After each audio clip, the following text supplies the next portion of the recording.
Haemophilia is a rare, inherited bleeding disorder where the blood doesn't clot properly. Even minor cuts or bruises can lead to uncontrolled bleeding. Life expectancy for people with severe haemophilia used to be extremely low. Many didn't survive past childhood.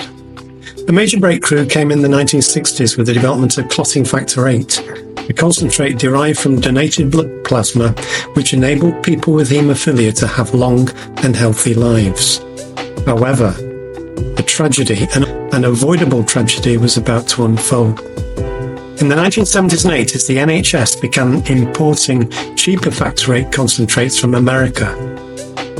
The blood product was contaminated with viruses like HIV and hepatitis C from the paid donors, unlike the volunteers in the UK, which included prison inmates, addicts and HIV carriers. The regular factor VIII injections that were needed by haemophiliacs meant that they were exposed over and over again to these contaminated blood products. The consequences were devastating. By the late 1980s, over 4,800 people with haemophilia had been infected with HIV, while thousands more contracted hepatitis.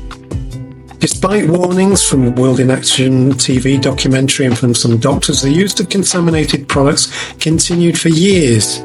Ultimately, over 2,400 people with haemophilia died from HIV/AIDS or related illnesses. After decades of cover-ups and obfuscation, an official UK public inquiry into contaminated blood scandal was finally launched in 2018. The Sir Brian Langstaff report is set to be published this May 2024. For the families affected, it's been an agonising journey for truth and accountability about one of the worst treatment disasters in NHS history. The Infected Blood Inquiry's findings, when published this coming year, will hopefully provide both financial compensation for the survivors and some closure for them and their families.